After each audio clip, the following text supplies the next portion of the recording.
Welcome to the best session at the Brooklyn Book Festival. You've shown great taste and discrimination by coming here.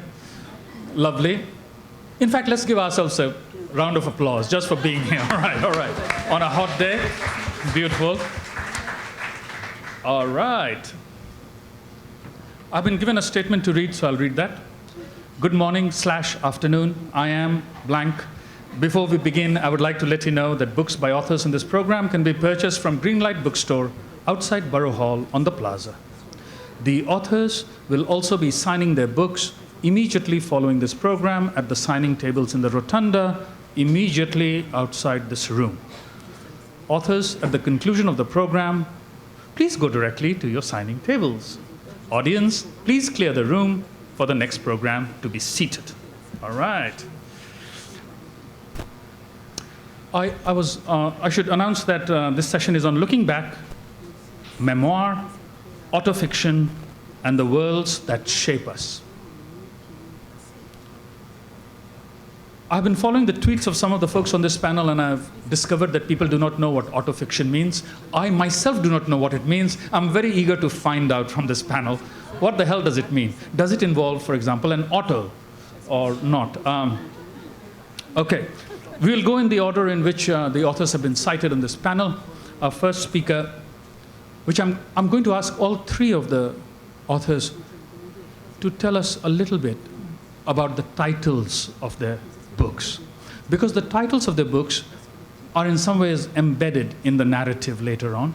And I would just like them to speak a little bit about that and do that in a way that tells us a bit about what their book is about. Is that cool with all of you? I know that because of the president who's in power and whose name I will not take, we do not believe we are in a democracy, but here in this room, we are a democracy. If you think I've asked a stupid question, just ask me to take it back and I will. All right? Our first speaker is Amit Chaudhuri, who is a novelist, essayist, poet, and musician. Actually, I'm departing from the script. This is the script that has been given to me. In India, there's an extraordinary race of people called the Bengalis. And the Bengalis, since birth, from birth, know how to sing, how to read, how to write, how to make films.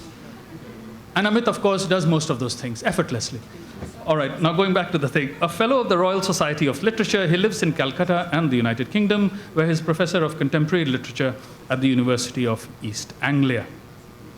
Friend of My Youth is his 7th novel. Among Chaudhuri's other works are 3 books of essays, the most recent of which is The Origins of Dislike, and 2 volumes of poetry, including Sweet Shop. He has made several recordings of Indian classical and experimental music. So Amit, you get the chance to first say a little bit about your title, if you don't mind, and therefore about your book. Is that okay? Okay, moving on to the next speaker then. Shit. He's a friend of my youth, so I... So the title of this particular book? Yes. Okay. Glad you made that clear. So the title of this book is, well, it's borrowed from Alice Munro, from a story called Friend of My Youth. I've read Alice Munro, and I particularly admire the first half of her writing of. I have read her because I was part of a jury which also gave her the Man Booker International Prize. So although often judges don't read the people they give awards to, in this case we did read the people on the shortlist. And so I'm a big fan of Alice Munro's. But I'm saying all this not to plug Alice Munro, but to explain the anomaly in this case of not having read this story. I never read Friend of My Youth. And I don't want to explain too much about why I didn't read Friend of My Youth, because Amitava has just asked me to read out a section in the book where I actually talk about why I didn't read it. And but it's a borrowed title, and I don't think I should say very much more about it, because I'm going to repeat what I've already written in the book. Excellent. So I hope everyone has taken note of the fact that he has titled a whole damn book after a story he has not even read. That's what we are looking for here. The idea of liberating ourselves as writers. All right. Aleksandar Hemon is the author of The Making of Zombie Wars, The Book of My Lives, which was a finalist for the National Book Critics Circle Award, The Lazarus Project, which was a finalist for the National Book Award and the National Book Critics Circle Award, and a New York Times bestseller. And 3 books of short stories, including Nowhere Man, which was also a finalist for the National Book Critics Circle Award. He was the recipient of a Guggenheim Fellowship and a Genius Grant from the MacArthur Foundation. Immediately, the envy in this room has gone up. It's like when you hate, vacation posts on Facebook. It's like, oh, okay, you're a genius? All right. I'm back to stupid. The fellowship expired. Yeah. You're amazing. His latest book is My Parents, An Introduction, and / This Does Not Belong to You. Explain your titles. Well, it's 2 books. It's a twofer. 2 books for the price of 1. My Parents, An Introduction is about my parents and the way they think about the world and the way they see life and such things. And so it's an introduction to the rich field of human knowledge that comes under my parents. And the other book is related to this book in as much as it is a collection of fragmentary memories from my childhood, which, of course, many of them feature my parents.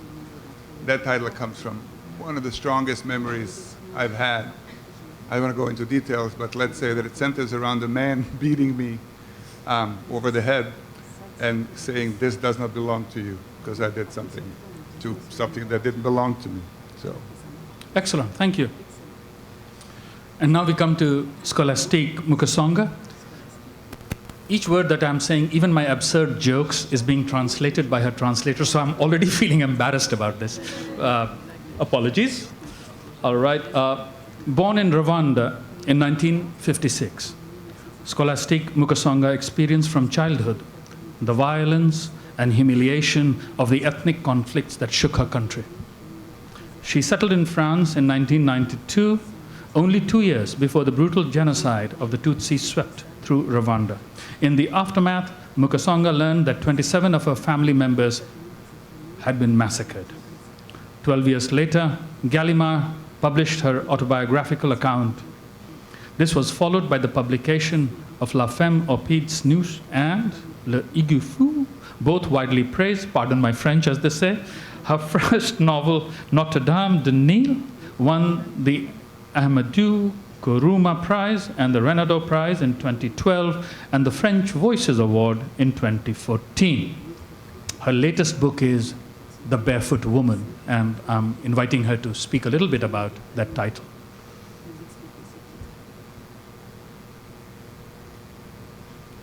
Bonsoir tout le monde. Bon après-midi tout le monde. C'est pas encore la nuit. Je suis très navrée de ne pas pouvoir m'exprimer en anglais directement. C'est le hasard de la colonisation. On nous a appris le français et j'en suis encore d'autant navrée parce que aujourd'hui le Rwanda est devenu anglophone depuis 8 ans pour des raisons d'après-génocide et ouvrir un peu plus à nos enfants, ouvrir un peu plus de monde et de possibilités dans le monde. Et donc l'anglais s'est imposé comme première langue et le français reste toujours, mais en deuxième temps. Mais moi, je fais partie de l'élite exceptionnelle à cette époque. Apprendre le français, c'était déjà, c'était réservé à une élite. Et surtout pour les Tutsis, c'était, il y avait un quota qui limitait 10% d'accès à l'enseignement pour les Tutsis. Et j'ai fait partie de ces 10%. Comme plus tard, je ferai partie des survivants de ma famille, une survivante. Mais tout à l'heure, on a parlé de 27 membres de ma famille, mais en fait, c'est 37, c'est toute ma famille qui a été exterminée. Tous ceux qui sont restés au Rwanda ont été tués. Donc, pourquoi? Alors, revenons à ce qui fait que, étant survivante, je n'avais pas d'autre choix, je n'avais même pas à me poser de questions. C'est comme Primo Levi, je me devais d'écrire. Comme Elie Wiesel, comme tous ceux qui ont vécu la même dimension, le même drame. Alors, pourquoi la femme aux pieds nus? Pour 2 raisons.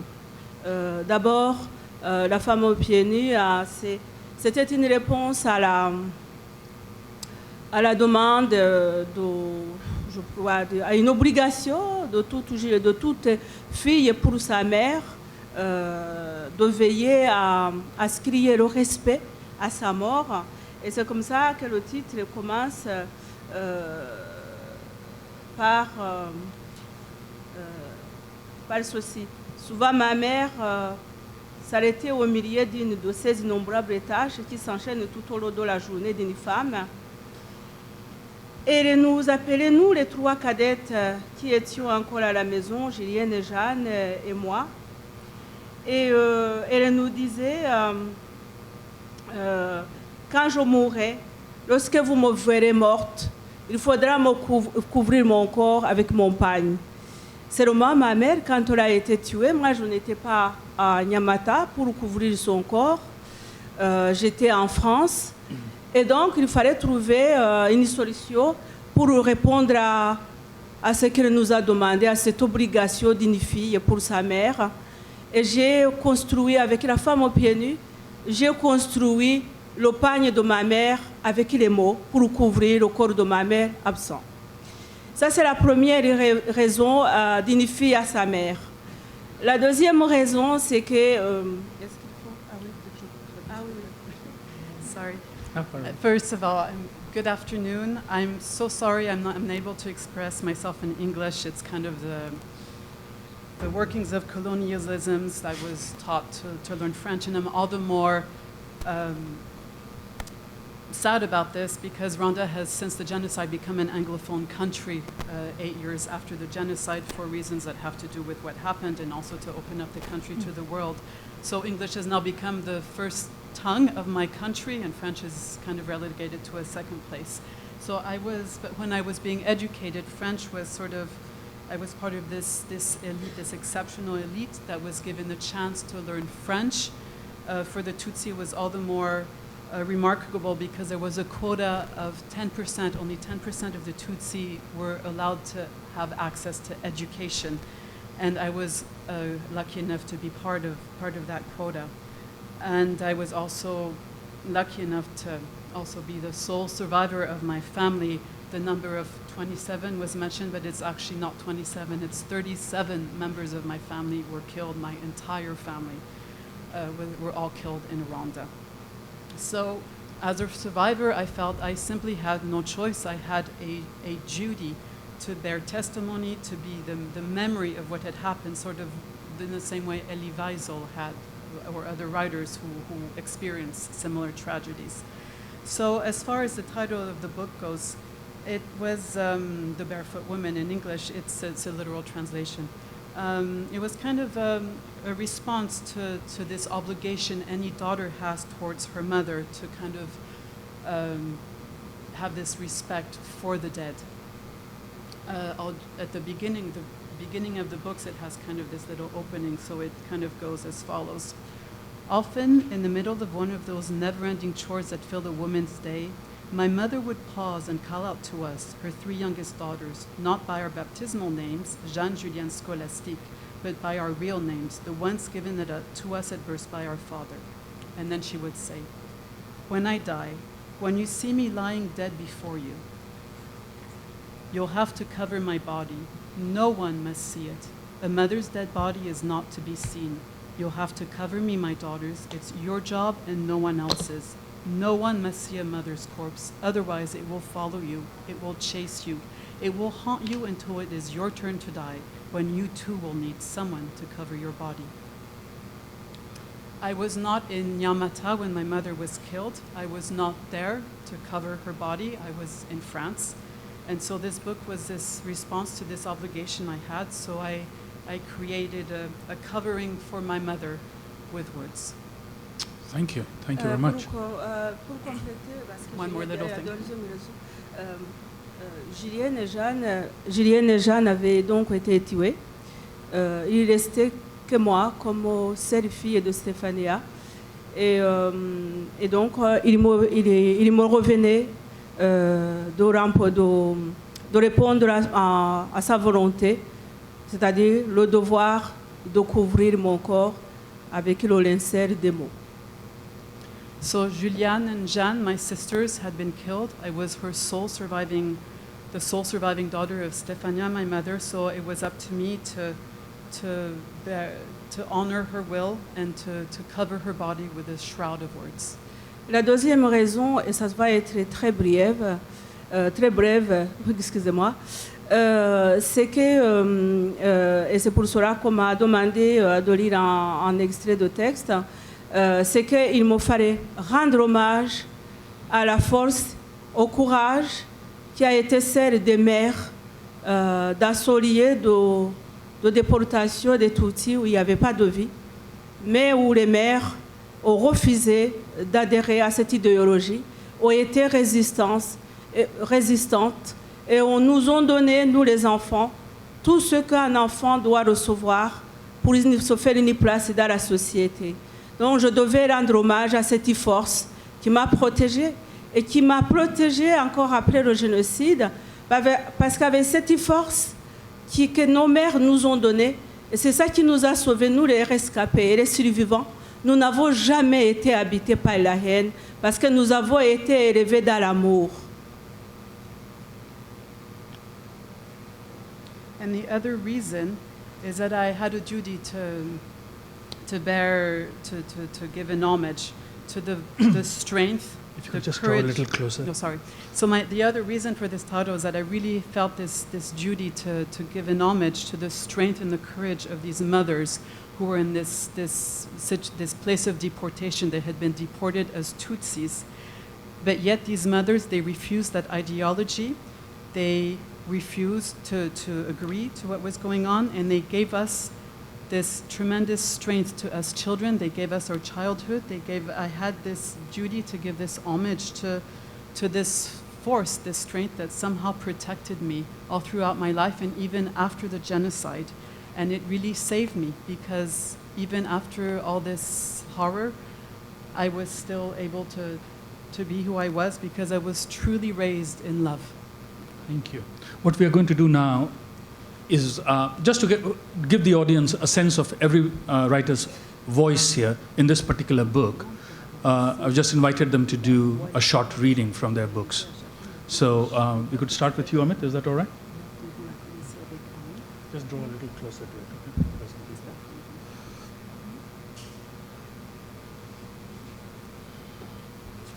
it. Okay. This section has been chosen for me by Amitav. By way of contextualizing the section. But to provide further context, briefly, hopefully briefly, is that, you know, this is a very short book about Bombay.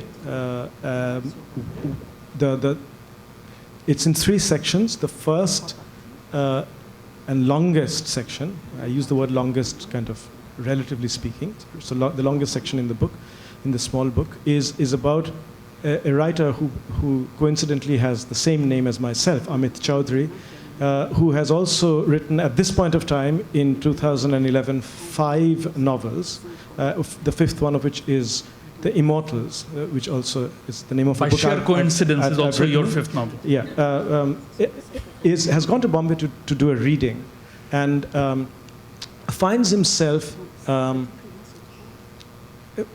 feeling sort of out of joint, because this friend of his, the one childhood friend he has from school, whom he still keeps in touch with, a recovering drug addict who's kind of fallen badly slipped back into drugs. He's gone into a kind of rehab where he's made inaccessible to the outside world, and Amit finds that he cannot contact him.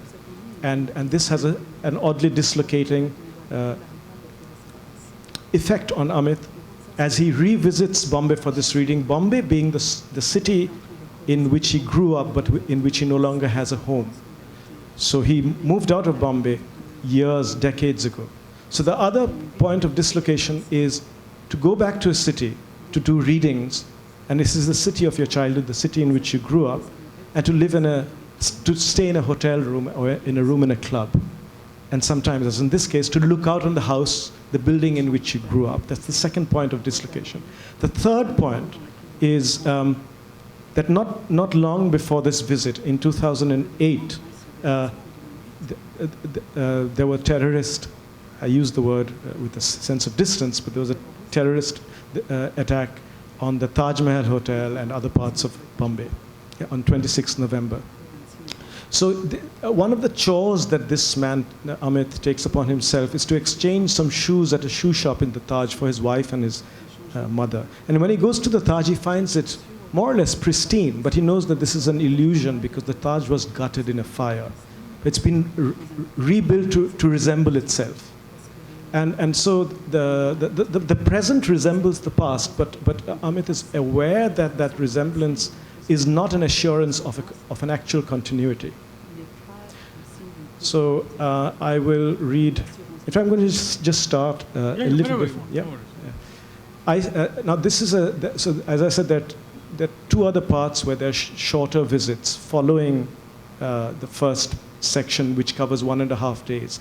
And in this second and third sections, he goes to Bombay again, once for a literary festival, and the next time just on holiday with his family.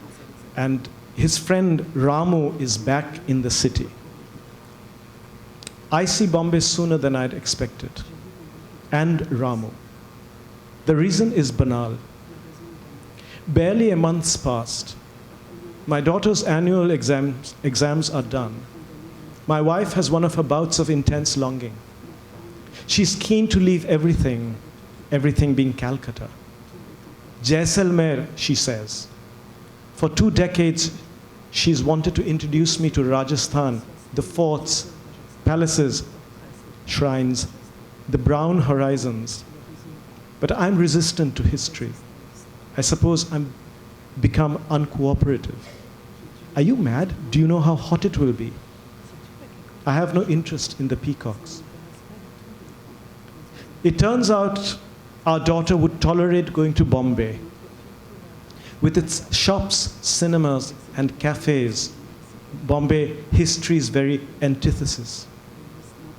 And clearly, you don't need an excuse, says my wife. She's at once resigned and invigorated. There's the prospect of much window shopping. Tell you what, I reply, let's stay at the Taj, the old wing. I'll grovel and wheedle a special rate. She stares at me. I don't splurge on hotels. They're taken care of by publishers and festivals. Holidays are combined with readings, a discounted package. And I've never stayed in the old wing. There never was a reason or opportunity. I plead for a reduction. I do my best to impress the manager. You know, I wrote about the Taj for The Guardian the day after 26 November. I see, sir, he says with the requisite gravity. I go on, now shameless. Actually, a bit of my 5th novel describes the Taj. Out of a sense of decency, he gives me a near affordable rate for a sea-facing room. The outing remains a secret. I don't tell my daughter. I want to surprise her. My mother-in-law breaks it to her when they're together. I hear you'll be at the Taj. My daughter forgets to mention this, so we don't know that she knows till I tell her later. I hardly tell anyone in Bombay except Ramu. I don't want Janardhan to take over the visit. Janardhan is the publishing rep. This is pure holiday. My wife and I resolve not to tell the wider world because it might be best that people don't know we are staying in a fancy place. It's sure to be held against us. By now, I'm well into a book. It's about Bombay. I've been writing it for a year. I tell my wife, it isn't a holiday for me. It's a research trip. It's a well-known fact that no novel is taken seriously in India until a good deal of research has gone into it. This stay in the Taj will be my research. Going down the stairs will be research. So will looking out at the sea. In the meantime, because I'm writing, I'm thinking of Bombay. I think of Ramu. The Ramu I know and the Ramu I'm writing about have become indistinguishable. The same is true of the Bombay I'm recounting from experience and the Bombay I'm assembling through words. This is often how novels begin for me. There's a convergence. I live. Then something prompts me to write. The writing is not about life. It is a form of living. The two happen simultaneously. I love the title, Friend of My Youth, from an Alice Munro story. I haven't read the story. That's because the title must have implied a possibility. When that happens, when the title or first paragraph contains a promise, I become spellbound and keep returning to it. The work becomes irrelevant, the writer in me takes over from the reader, and my inchoate premonition of what the story will be dominates the story itself. I've hoarded titles and paragraphs for this reason, but never followed through.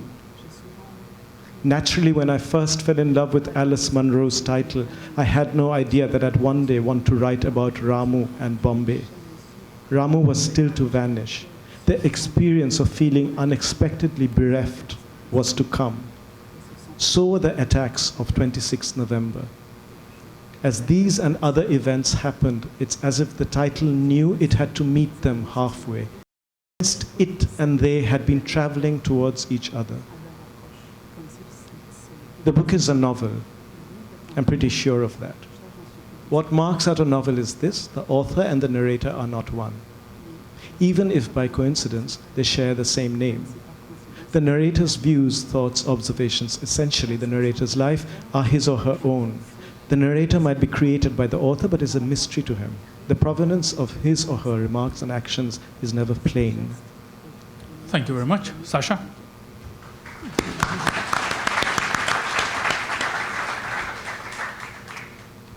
Well, I was born and raised in a city called Sarajevo in Bosnia and Herzegovina, which was part of the country called Yugoslavia until 1992, when it all fell apart, which is why my parents live in Canada now, and I live in the United States. This is only to say that our country of Yugoslavia was very important in my parents' life, is very important, as it is in mine in some ways. And also Josip Broz Tito, who was the leader of Yugoslavia, the socialist Yugoslavia, since World War II until 1980. So on May 4th, 1980, the day Tito died, my father and I were watching a Sunday afternoon variety show, mainly to follow soccer scores, when the broadcast was interrupted and the words, "Umro je drug Tito," Comrade Tito has died, appeared on the screen. It was 3:05 p.m. Tito had been ill, and the news was not unexpected. Nevertheless, we were in shock because we didn't know what to do, as there was no precedent available to us. Tito's Yugoslavia was the only country we knew. I was 16, so I looked up to my father, who rose to bow his head before the TV, as though before Tito's bier. His hands overlapped over his groin. I did the same thing, and so we stood there in silence, waiting for the next thing to come, hoping we would receive some instruction from the screen. Eventually, a presenter came on to read the official statement, unable to hold back his tears. I thought I should cry too. I felt guilty that I couldn't. Instead, I was thinking about my thinking that I should cry and about my feeling guilty and considering forcing some tears, all of which took me out of the tragic situation to a place from which I could reflect upon the situation, which is why I looked at my father as he stared at the screen. He seemed affected by the news, but also aware of the absurdity of our standing still and silent before a TV.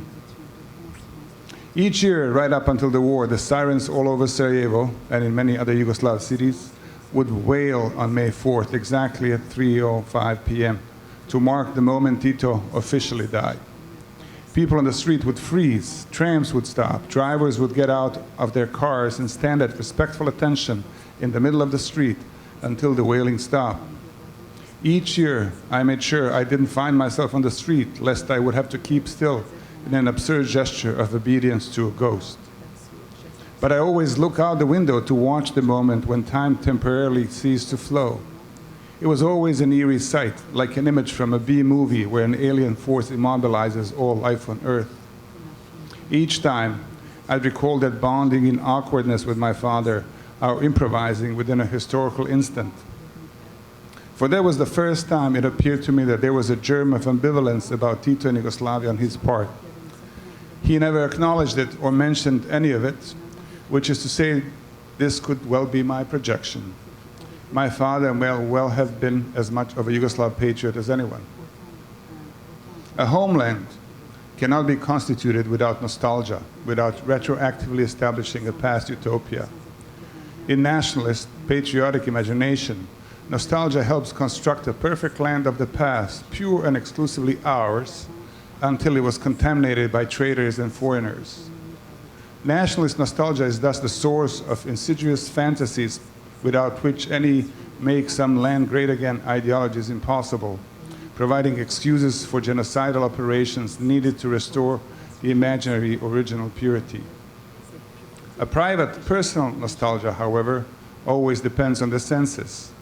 No less of a fantasy, it is nonetheless privately constructed around the personal memories of sensory experiences, smells, tastes, visions, sounds, life in all its quotidian sensual detail. The personal homeland is the place where everything was more intensely experienced once upon a time and now seems unquestionably authentic, which is why its primary location is usually childhood or youth. Thank you so much.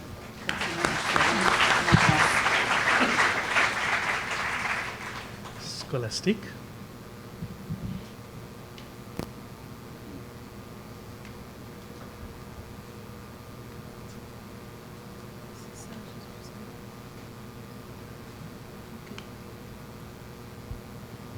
Sauver les enfants. Peut-être les autorités hutus placées par les Belges et l'Église à la tête du Rwanda, nouvellement indépendant, espérait-elle que les Tutsis de Nyamata seraient peu à peu décimés par la maladie du sommeil et la famine. La région où on avait choisi de les déplacer, le Bugesera, paraissait en tout cas assez inhospitalière pour rendre plus qu'incertaine la survie des exilés de l'intérieur. Ils survécurent pourtant pour la plupart. Leur courage, leur solidarité leur permirent d'affronter la brousse hostile, de mettre en culture en premier le pain de terre, qui, s'il ne leur épargnait pas tout à fait la disette, suffisait au moins pour ne pas mourir de faim. Et peu à peu, les cases de fortune des déplacés devinrent des villages, Gitwe, Gitagata, Tiohora, où l'on s'efforçait de rejouer au faux semblant de quotidien qui ne parvenait guère à atténuer la souffrance lancinante de l'exil. Cependant, les Tutsis de Nyamata comprirent bien vite que la survie précaire qu'on semblait leur avoir concédée n'était qu'un sursis.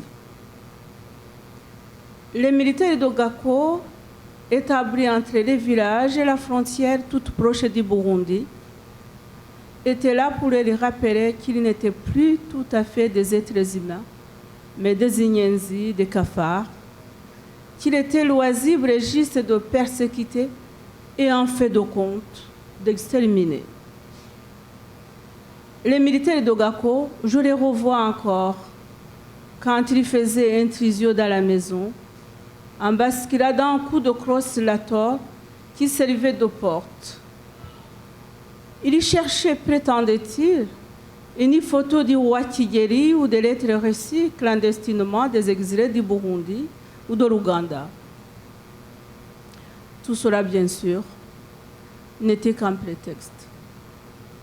Il y avait bien longtemps que les déplacés de Nyamata avaient fait disparaître tous ceux qui auraient pu les compromettre.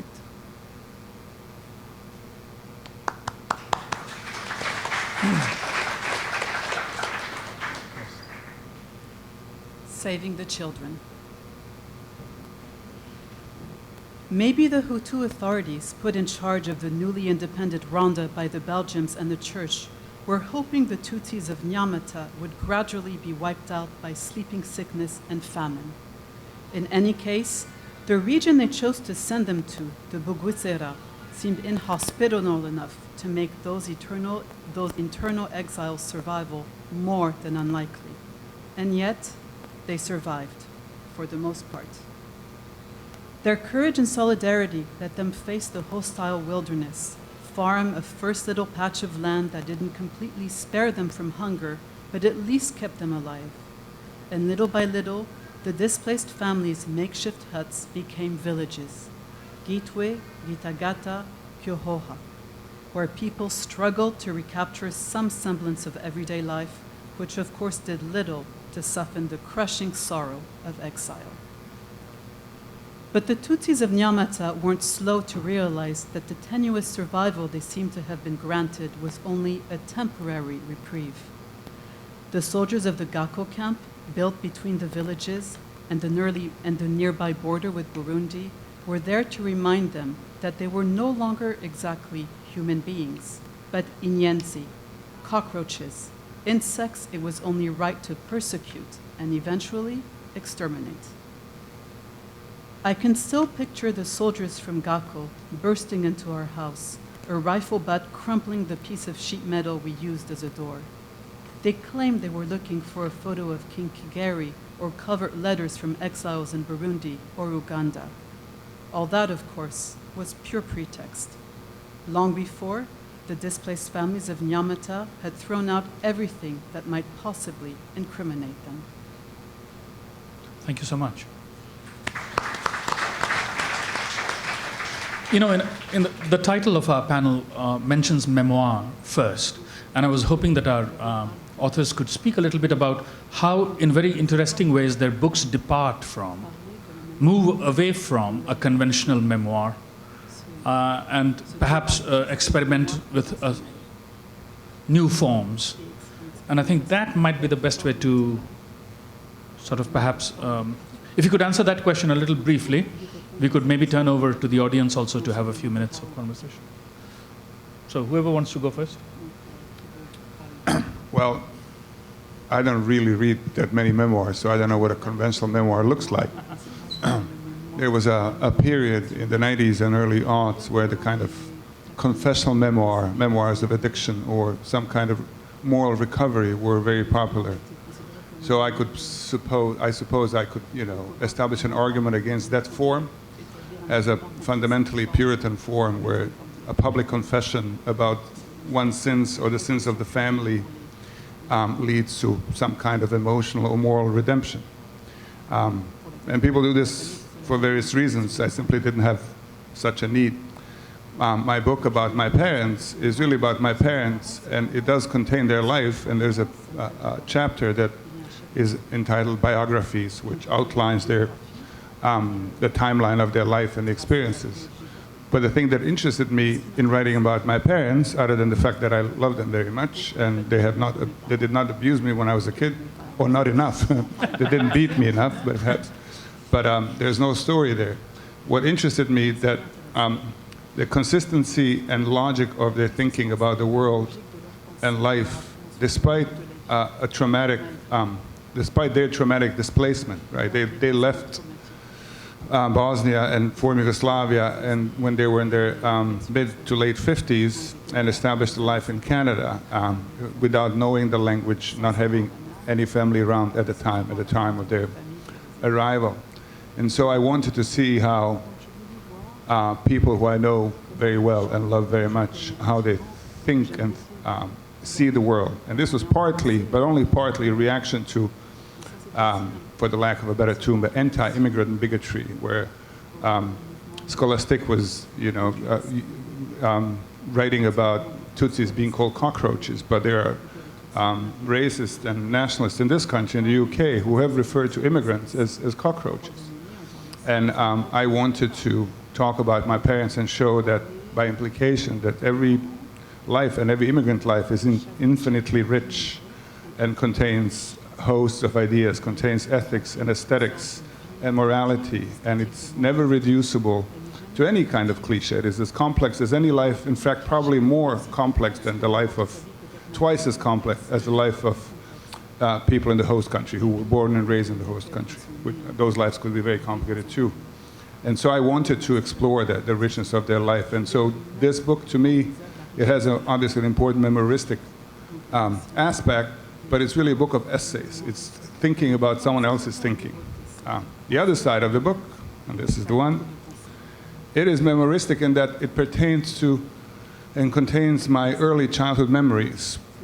But the catch there is that they're so far away from my present state of mind.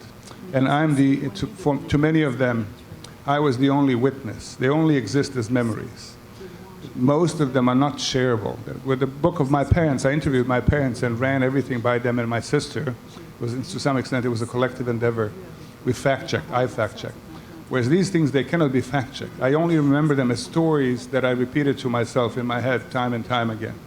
And so it is memoristic to a certain degree, but also structurally it's moving in the direction, or has, I think, of fiction, but also poetry, because it really contains moments, and those moments are contained in language, not as facts, not as a shared experience, but as language. So it was in search of the time lost. The other book, that was the project, to try to capture those moments. And now they only exist as texts. I can only remember them as those texts. Thank you. Amit or Scholastique? Scholastique, would you like to answer the idea of memoir and how it departs, this book departs from a conventional memoir to do something different and more ambitious? En écrivant La femme aux pieds nus, après le premier livre, Inyenzi ou les cafards, qui est un livre sur l'histoire de la discrimination depuis 1960 jusqu'à 1994, un livre, le seul livre d'ailleurs que je me devais d'écrire. Je voulais écrire La femme aux pieds nus pour avoir... Inyenzi ou les cafards, c'était très dur, c'était trop douloureux. C'était la vérité. C'était souvent chez Gallimard, on a dit que c'est le livre d'Anne Frank.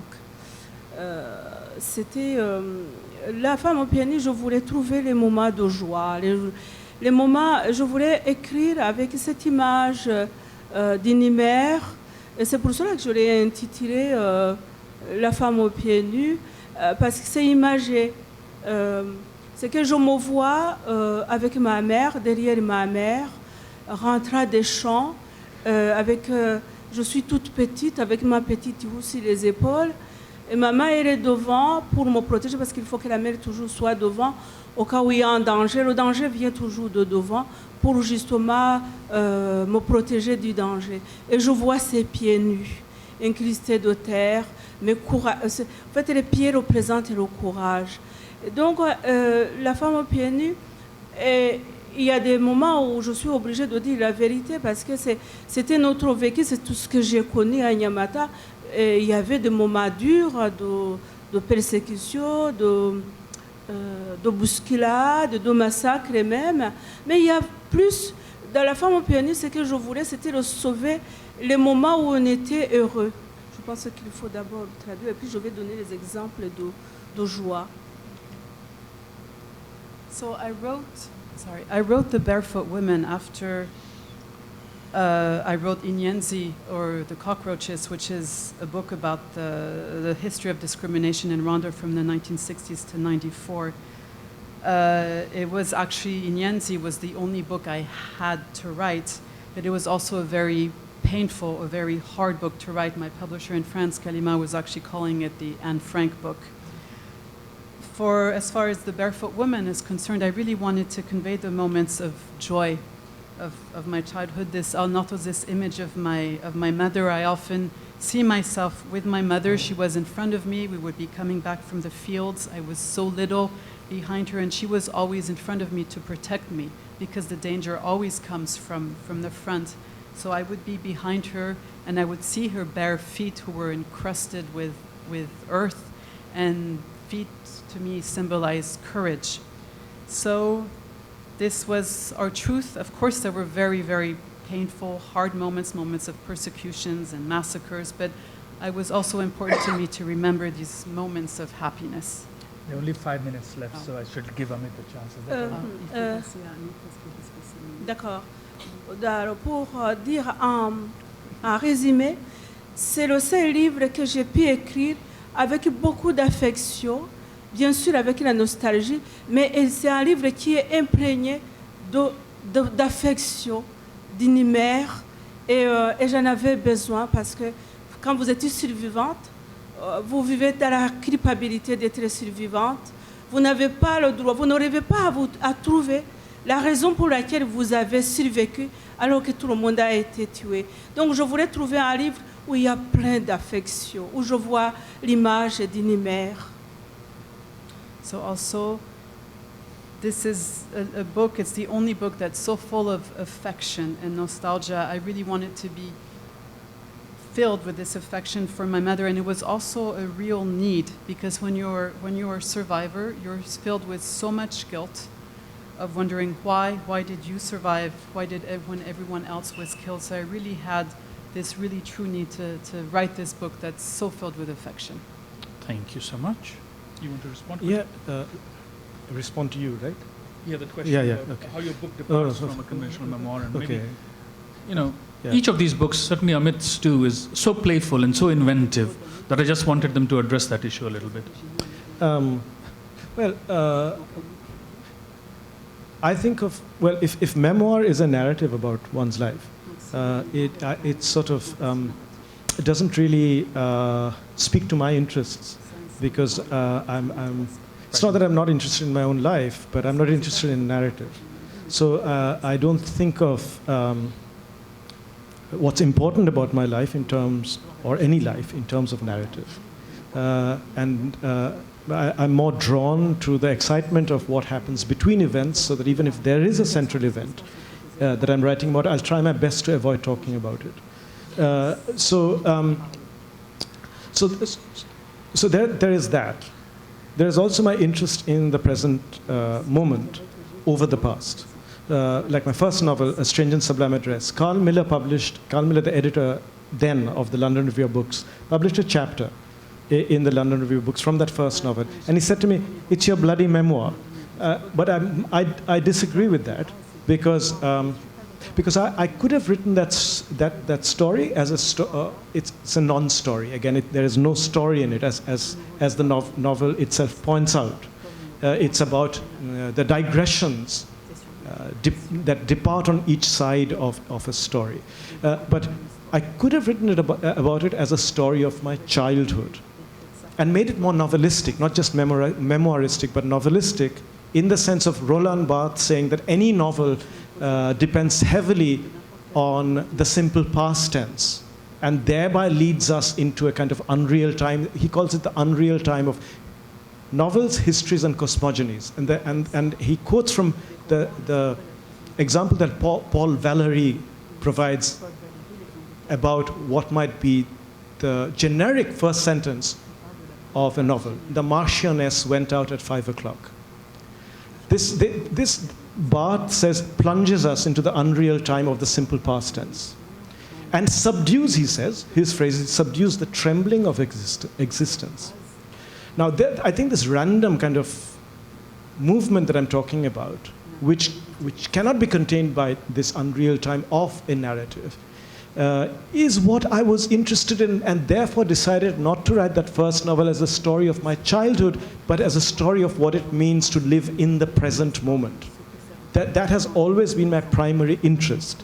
The word joy and happiness came up, I think, from Scholastique. And these are also extremely interesting and central to my concerns, joy and happiness. Now, joy and happiness are retrospective, and also they are terribly non-narrative. Larkin said it's very difficult to write about happiness. Others have said it as well, because you cannot narrate. You can narrate the tragic, because there is a development towards a denouement. But joy, one isn't sure exactly where it's placed, what its location is. It cannot be located easily in a narrative. It's very difficult to narrate it. So you have to kind of move towards it in a completely different fashion from narrative. Thank you so much. We have run out of time, but I think we should at least have one token question, if you don't mind. Does anyone have a question? Because that will give me great joy, and I'll be able to narrate it, actually, quite easily. Some question? The jokes? It's a joke, man. Come on. Lighten up. Splendid. Yes, fine. Just subdue the tremor. Any questions? Oh, please, Jessica. What is autofiction? Can you answer everyone in 1 minute? I first heard that word 2 years ago when my book was reviewed in The Guardian and was referred to as a work of autofiction. And I immediately he's talking about tweets, and I said on Facebook the other day, and a panel on auto what's his name. So I'm not sure. Again, I would distance myself from any generic term of that kind. I think a term emerged in France, in French, and Emmanuel Carrère is the banner carrier of that. But in some ways, all fiction is autofiction. The question is how much auto do you put into it? And you cannot put zero because it's language and a personal experience, and one's life is inscribed in the language you use, even if it's about the novel is about a distant planet, that doesn't exist. And so I think autofiction is a fiction that announces itself as being about, itself, or being about the construction of fiction from personal experience. So I don't think it's well established as a genre. It's the kind of thing that you recognize when you see it. But one has to, I mean, I may have been exaggerating when I said I'd never heard the term before, but it has to be distinguished from this postmodern idea of self-consciousness, that it is completely defined by that postmodern, self-reflexivity. It needs to be distinguished from that, because a great deal else can be done with this form, if it is a form. We should give Scholastique a chance. Does she want to enlighten us about autofiction? Pour moi, l'autofiction, c'est entre le roman et l'autobiographie. L'autofiction, pour moi, c'est même si c'est l'autobiographie, mais qui est présentée comme une œuvre littéraire et pas comme un journal de voyage, par exemple. On ne peut pas, même si l'autobiographie est une histoire, une expérience vécue, une histoire personnelle, ce qui est le cas de mes deux premiers livres, Inyenzi ou les cafards et La femme aux pieds nus, mais il faut lui donner une dimension littéraire et pour que ça ne semble pas un journal. Donc voilà, pour moi, c'est absolument le fait que c'est de l'autobiographie, mais avec une dimension littéraire. So for me, it's kind of situates itself between the novel and autobiography. It's an autobiography that's presented as a literary work and not sort of a travel diary, for instance. An autobiography, it kind of deals with your life experience, as were both of my first books, Inyenzi and the Barefoot Woman, but you have to give them a literary dimension. And that's sort of the meaning that I give to my understanding of autofiction. Let's thank these arrivals. Excusez-moi.